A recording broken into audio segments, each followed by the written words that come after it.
The Lion and Albert. Aye. There's a famous seaside place called Blackpool that's noted for fresh air and fun, where Mr. and Mrs. Ramsbottom, they went there with young Albert, their son.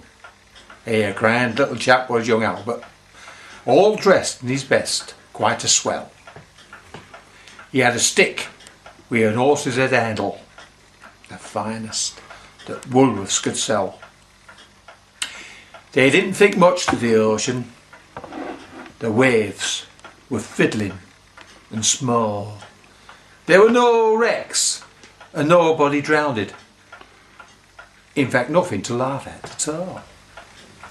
So, seeking for further amusement, they paid and went to a zoo where they had lions and tigers and camels and old ale and sandwiches too.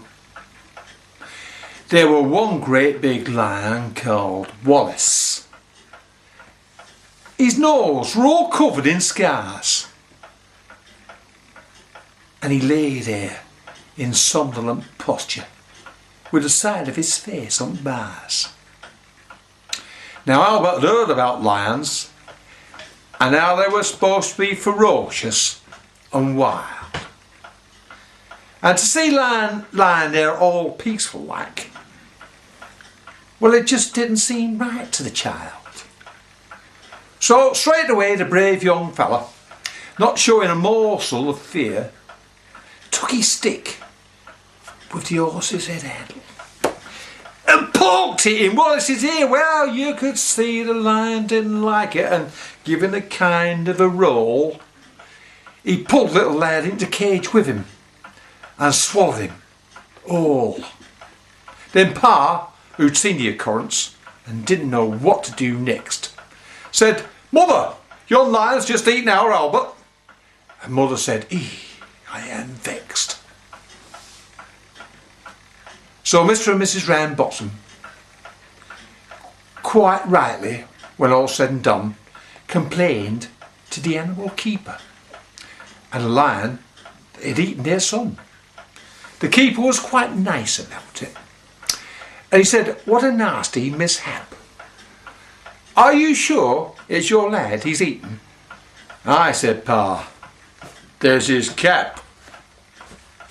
So the manager had to be sent for, and he came and he said, "What to do?" He said, "Your lion," Pa said, "your lion's just eaten our Albert, and him in his Sunday best too." Then Mother said, "Right's right, young fella. I think it's a shame and a sin for a lion to go and eat our Albert when we paid to come in."